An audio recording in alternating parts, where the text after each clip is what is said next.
Hi, everyone. Welcome. Thank you for being here today. This is another educational student session for the New Jersey Student Climate Challenge. My name is Joanna Contarino. I'm a program assistant with Sustainable Jersey for Schools. And we are hosting these as a supplement for students to kind of learn more about specific topics that they can use for their challenge project. So this entire challenge is hosted by Sustainable Jersey and the Jump Thwacket Foundation with generous support from Atlantic City Electric and Exelon. Today, we have a presentation on electric vehicles. We have Russell Corbin here from the Electric Vehicle Association and Tracy Woods here from our team. So before we get to their presentation, I'm just going to highlight some of the key points about the challenge itself. So the challenge is open to students in grades 6 through 12. Only public schools in New Jersey are eligible.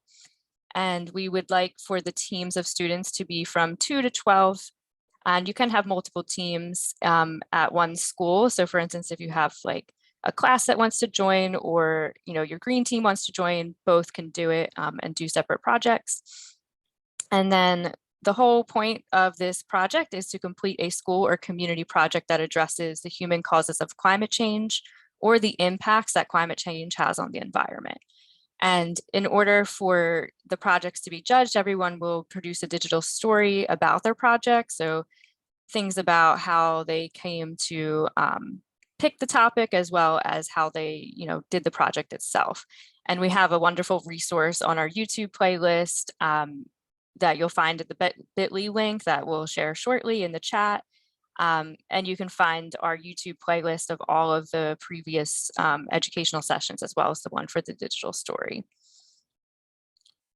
This is just a quick timeline of how things are going. First of all, we have these educational sessions which are wrapping up this month. And then we'll have the challenge submissions actually due on April 1st. And then in May is when we'll announce the finalists. After the finalists are announced, I can look forward to meeting in June at the Jump Thwacket House, where Governor Phil Murphy and the First Lady will meet us, will join us. And that will be a great award ceremony. Everyone will have the opportunity to meet one another and we'll award the grants. So grant prizes are listed below for first, second, and third place winners. And now I'll hand it over to Russell and Tracy so we can hear about electric vehicles.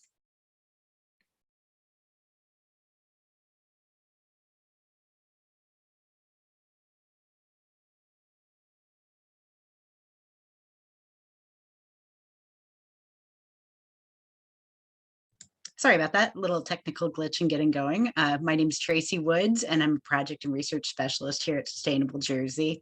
And welcome to the Student's Guide to Electric Vehicles. We're very excited to have Russell Corbin, who is a student liaison from the Electric Vehicle Association, with us today. And I'll be here as well telling you about some resources in New Jersey. And today we're going to cover, Russell's going to tell us about the basics of electric vehicles and EV advocacy in schools and in the communities, including talking about an EV car show that he did while he was in high school. And I'm going to cover some EV frequently asked questions and misconceptions that will help you to advocate for EVs in your community. We're going to talk a little bit about electric school buses and have at the end some resources for electric vehicles. And then we should have time for questions and answers at the end as well. So first, Russell's going to tell us about electric vehicles. Hi, everyone. Thanks, Tracy, for the introduction. Yes, I am Russell Corbin. I'm a student at Pomona College, and I am a student liaison to the Electric Vehicle Association. And so, yeah, let's just kick it off, sharing with you guys a little bit about electric vehicles. So first of all, I guess we could go to the next slide. Yeah, so it's really interesting. A lot of folks wonder if electric cars are actually better for the environment, if the electricity they use is generated by burning fossil fuels like coal. But the truth is they are much cleaner than gas cars. Not only is there no direct air pollution from tailpipe emissions, but electric motors are much more efficient than internal combustion engines. And this map shows that. You can see And each state, dependent on the various types of energy that state sources, you can see just how much miles per gallon a gasoline car would need to have to be as clean as electric cars. And there currently no state and no gas car would meet that level. So electric cars are much cleaner directly from the tailpipe and also as well from the source of energy. Next slide, please. So, why go electric? Well, as we said, the benefits for the climate are enormous, but there are other reasons as well. From a study by UC Davis, EV buyers gave these as the main reasons that they chose to drive electric. You save a lot of money. It's a really advanced new technology that is much safer and higher performing. As we'll see, there's lots of hidden benefits that you might not have known about. So next slide. So just starting off with the basics, there are two types of electric vehicles or plug-in vehicles. One is a fully electric battery electric vehicle, and it runs exclusively on electricity. There's no gas whatsoever. And then the other type is a plug-in hybrid. And so that you have mostly you use the gas, and there's a little battery that you can use for commuting or daily use or whatnot. Next slide, please. And so these days, it's truly amazing. In the past few years, the number of electric vehicles that are available have just gone through the roof. And so, in fact, there are over 60 electric vehicles available today. And so there's really one for everybody, whether you want a small city car like the Mini, a high-performance machine like this Mach-E GT, a pickup truck like the Rivian, or a stylish family car that can do everything, like the Ioniq 5. There really are a ton of choices these days compared to when this all began about 10 years ago. So one big question folks have with electric vehicles is how far can I drive? What's the range of these cars? Because that's always been a concern. Back in the day, 10 years ago, you could only drive maybe 70, 100 miles. But now, on average, they have between 250 and 300 miles of range. And some even have up to 520, which is just crazy. Range anxiety is not really a concern for most EV drivers, especially because most Americans drive less than 40 miles a day. So for some folks, a plug-in hybrid is sort of a first step towards electrification because they usually have shorter ranges of 10 to 50 miles. So you could use that for going to the store or going to work, and then you have a longer range for road tripping or whatnot. And in terms of charging, it's pretty simple. You can charge your electric car from various sources, anywhere from a standard plug that you find in your house or to a really fast public charging station. And honestly, when we charge, we're mostly doing something else, whether it's sleeping or going to school or at work. And so it's not something you tend to think about a ton. And 90% of EV owners plug in at home, and it's just like charging your phone. You just plug it in at night and wake up with a full tank. So it's much more convenient than having to go to the gas station. And to make charging super simple, there are basically two types of charging: for daily driving and for road tripping. And so when you're daily driving, you typically will charge at home or maybe at work. And it takes 4 to 8 hours for a full charge.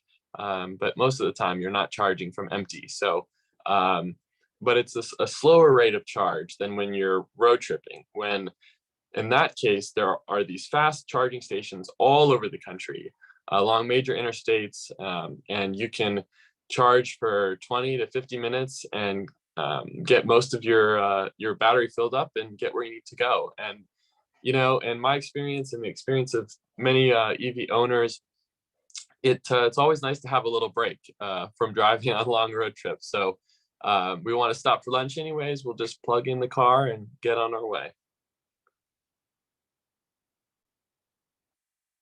And here we've got some maps of the two main current fast charging networks nationwide. And so on the left, you have the Tesla Supercharge network, which historically and still today is the most comprehensive network of chargers. And on the right, you have an Electrify America stations map, and those are available to all electric vehicles, whereas the Tesla ones are exclusive to Tesla. But just to show you how many chargers there are, and especially coalesced into urban areas and along major interstates where 95% of people want to go. And typically, these maps are integrated into the screen of the car, and sometimes even the navigation will tell you where you need to charge and how long you need to charge there. So it's pretty simple, it's pretty seamless. Another enormous benefit of EVs is that they're just cheaper in the long run. And so because of the fuel is actually 4 times cheaper than gas cars. And in addition to that, they basically have no maintenance. There's no oil changes. There's no need to go to the service center regularly. And that's because they have 1/10 of the moving parts of an internal combustion engine, which has belts and transmissions and whatnot. So it's just a simpler technology that's cheaper to operate. And so folks save a lot of money. And in terms of saving money, another way people can save money is with incentives. The federal government, as well as state governments, offer incentives up to $10,000, $12,000 off the purchase of a car. Tax incentives, these tend to be. And there are also incentives on buying a charger for your house and things like that. So there's lots of ways that folks are really encouraging the adoption of electric vehicles. And so this brings down the more expensive initial cost of electric vehicles, and then the cheaper maintenance costs and fuel costs really make it actually cheaper to own and operate than an equivalent gas car over the course of 3 or 4 years. And along the lines of the simpler technology, it's truly amazing. Here you have a diagram of all the parts that you have an internal combustion engine, a traditional gas engine, and electric vehicles have none of these. And just as an example of that, EVs have something called regenerative braking, which actually uses the momentum of the vehicle to recharge the battery when slowing down or going downhill. And so because of this, brake pads last about 5 times as long. And it's much more comfortable for the driver. It's called one pedal driving, where you basically can just use the one pedal to accelerate and to slow down. And so, that's just one example, but not going to get your oil changes and all those things. It's just so convenient for owners. And basically all you have to do is refill the windshield washer fluid, which at that point becomes a fun little thing to do. So EVs are cleaner for the environment, safer, faster, and cheaper to own and operate. So, we at the Electric Vehicle Association, from our experience of driving thousands and thousands of miles in electric vehicles over 10 years, we really understand and have seen how these cars and this tech are simply a better technology. Whether today you're going and buying a used electric vehicle, folks can get them for under $10,000 now. Or if you're getting a new electric vehicle with the new battery technology, like the Ioniq 5, all these manufacturers now have EVs for folks to buy. So seek out those incentives, and hopefully soon we'll start seeing a ton more electric vehicles on the road. And if you're interested in getting more involved, and if you're passionate about these kind of things, you can join us and be a volunteer. On the left here, we have a few volunteers who I had the pleasure of working with at a event in Austin, Texas, that we helped organize. And on the right is a picture from a EV car show that I organized at my high school in Maryland. And it was incredible. We had about 14 cars come out with their owners, and during lunch, the students came out and checked out the cars. You can sit in the cars and learn about them, talk to the owners, play with the cars. And so you as students can be involved with things like this. Most cities have a local electric vehicle chapter. So on our website, you can look that up. You can find your local chapter. You can see how to get involved, go to meetings, learn more, and come out to these events and be part of driving the electric future that we're all hoping to have. So thank you all so much. You know, Russell, before we transition to my presentation, I wanted to ask you a little bit more about these EV car shows, because I know that I've been to several that Electric Vehicle Association has hosted. And so to organize these car shows, typically the organizing group will start by reaching out to members of the community that own electric vehicles and ask them to come to the show. Is there anything that the organizing group should ask the owners to do or to prepare or be prepared to talk about their vehicles? Any other organizing tips? Yeah, no, sure. So we're lucky that, we have, I think, 80 or 90 chapters under the Electric Vehicle Association, local chapters, and they are experts in this. They've hosted hundreds of events over the years. And so, that's really a great avenue. If you go through your local chapter, you say, hey, we're trying to organize this event at the high school or the middle school. And would you be available, or would you be able to provide owners in their cars? And they have typically have experience doing this. So they'll bring their car and they are able to easily just talk about their experiences with the electric vehicles. And depending on the chapter, we had some materials here. We had some handouts. We had like these banners that we were able to put up. And one interesting thing that I was able to do through the school was I also reached out to the science department and got the administrators in the science department to work with a couple classes and had sort of a project associated with the event. So students from that class came out and did a worksheet where they learned about a couple of really specific things. And so we've got a lot of resources like that at the Electric Vehicle Association. So if you want to reach out to us or to your local chapter, we can set you up with the materials and the connections that you need. That's great. We know that here in New Jersey, there are three chapters of the Electric Vehicle Association, Northern, Central, and Southern New Jersey.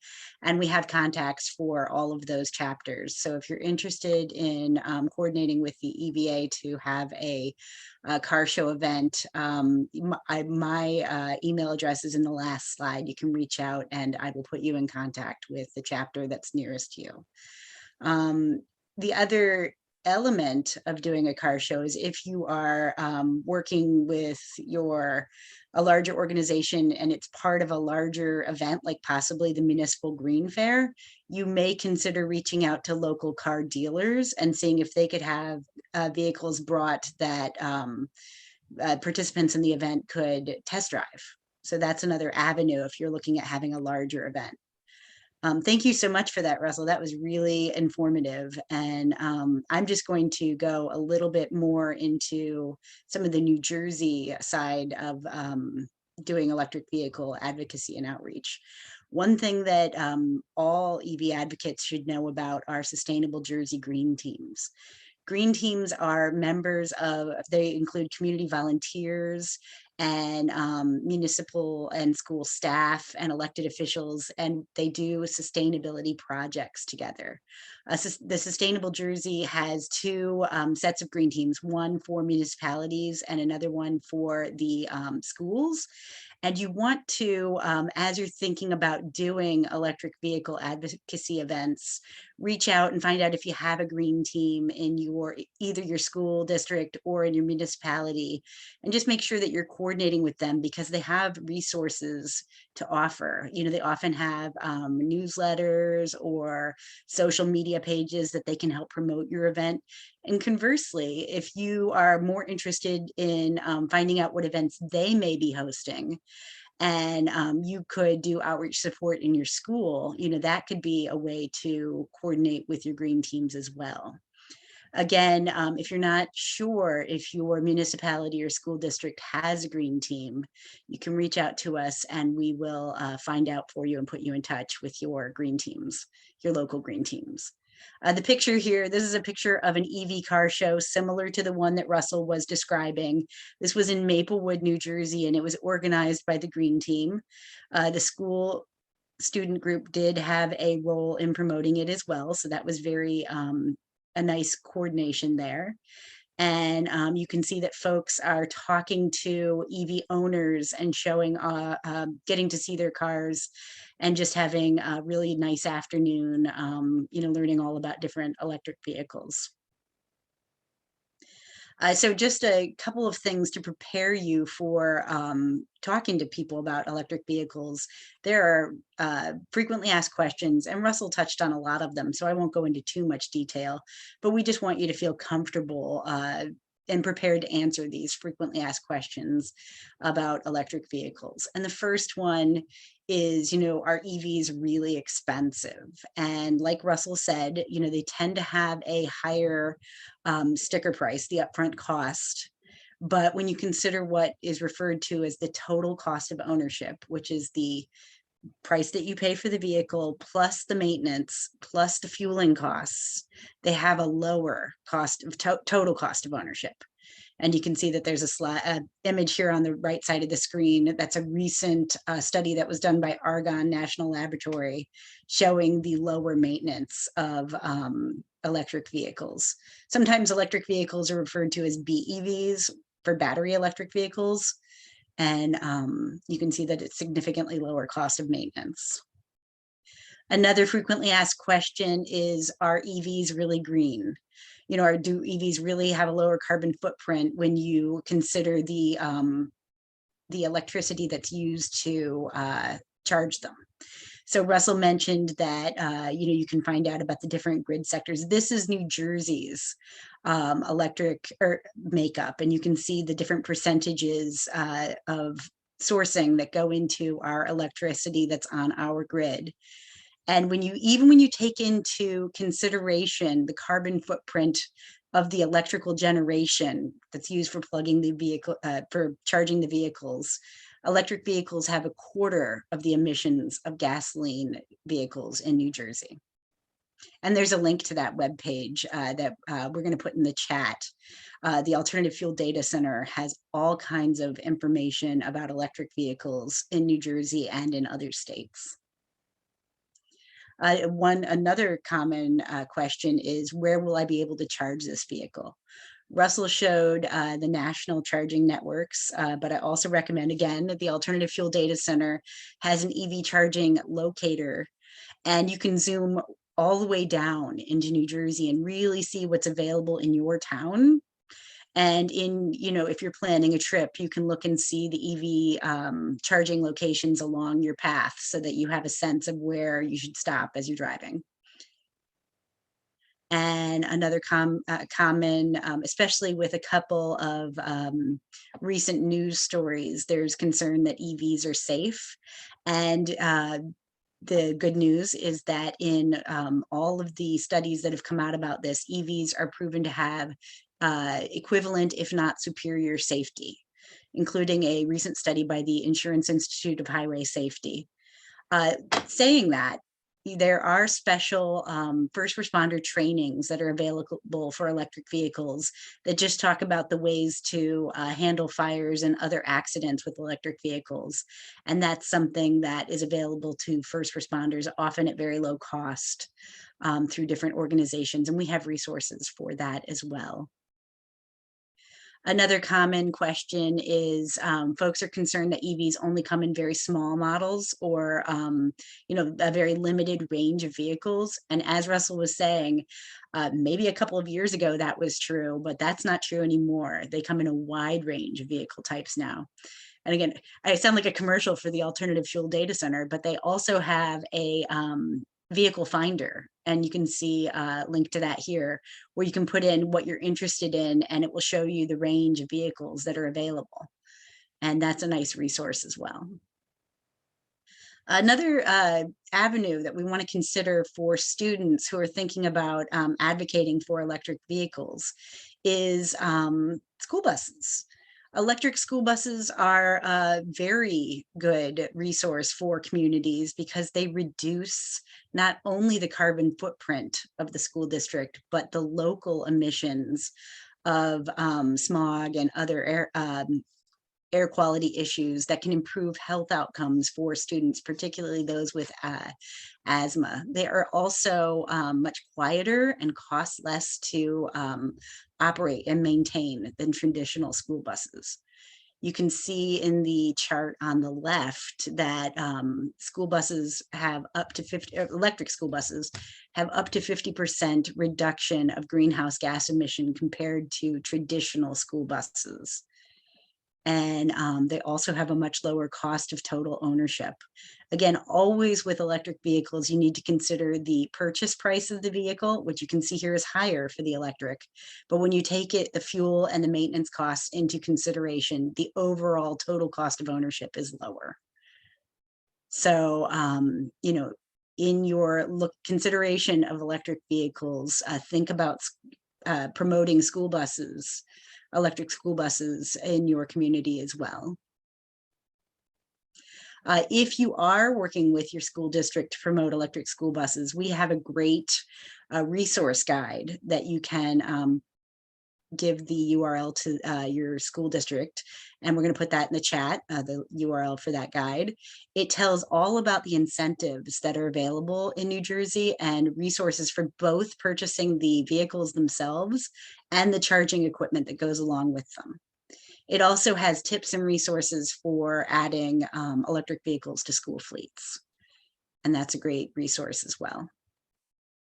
And then just one last thing, schools that are participating in the Sustainable Jersey certification program, if they acquire electric vehicles for their school fleet, they can receive points in that Sustainable Jersey certification program. So wanted to create awareness around that. Thank you so much for joining us today. Before we go to questions and answers, I wanted to put our email addresses up on the screen and to thank our Sustainable Jersey supporters and sponsors for helping us to bring events like this to you. And I think I'm going to go back to the email screen as well as we open up to questions. Joanne, did you, before we open up to questions, do you have anything you want to say? So I'll get to my slides in a minute. We'll leave that up there just for a little bit so people can, you know, jot down those emails. But yeah, I wanted to make sure that everyone knows that if they do have any questions, just please put them in the chat and we will answer them as soon as they come in. And I'll just get to, I guess if you want to stop sharing, I'll share my presentation just to kind of let people know what is coming up for the challenge. But thank you so much to both Tracy and Russell. That was a really great presentation. And I know that if any students want to do a project around electric vehicles, that this presentation is going to help them a lot. I especially like the idea of advocating for electric school buses. That's a really great project idea. So for sessions that are coming up for students, you can see on this slide, we have only 2 coming up, which is really exciting because they're both around food waste issues. So the first that will be this Friday is about diverting food waste from your cafeteria. So things like donating to homeless shelters and that type of thing. Where the one coming up next week is more about composting the unsalvageable food that you won't be able to divert. And tomorrow we have a great PD session, so professional development session for teachers called Integrating Climate Change into Your Curricula. So this will be a great opportunity for teachers to learn more about how they can, do that, integrate climate change into your curricula with the new mandate. It's a really helpful workshop. And then coming up next week for our last session will be about protecting New Jersey's habitats through student action. And that'll be with New Jersey Audubon. So that'll be really exciting. workshop.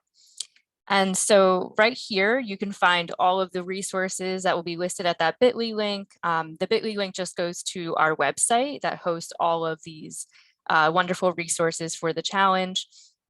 The first thing will be the teacher guide. So this is a comprehensive guide on how to help your students kind of complete their projects and that type of thing. And then we have a student guide that kind of focuses more on the project itself and the digital storytelling. And then we just have some general things like rules and release forms and that type of thing. So again, you can find that at the bit.ly link right on our website. And teachers, please remember to register to stay informed. So you don't have to complete a project just because you registered. But if you do register, you get a lot of really great resources. Of course, these educational sessions will always be in your inbox and that type of thing, as well as anything like the climate change report that recently came out. We will send that out to teachers. And this slide right here just shows how you can stay in touch with Sustainable Jersey. We have all of our social links as well as a specific email for the climate challenge. So New Jersey Student or NJ Student Climate Challenge at sustainablejersey.com. So using that email means that you will get directly in contact with me, Renee, or Andrea about, any questions that you have with the climate challenge. We are happy to help you. If you're posting anything about the climate challenge on social media, be sure to use that hashtag NJ Student Climate Challenge. It'd be really great for us to see, if you're working on your projects, if you have any photos of that happening. So I know there's some activity in the chat, so I'm going to unshare and see what we have here. So we have the link to where the recording will be. And you should expect that the recording will be up tomorrow morning. I will, get started in that posting process, but YouTube is a little slow with the processing. So that should be up there. But again, all of the other recordings that we did so far are already live on our YouTube playlist. So if you're thinking about doing a project on green infrastructure, for instance, we have a wonderful workshop for trees and climate resilience that goes over, how you can do a project for that. But yeah, thank you so much for attending today, everyone, and for Tracy and Russell for bringing all of this wonderful information to everybody. I hope everyone has a great day and hope to see your project soon.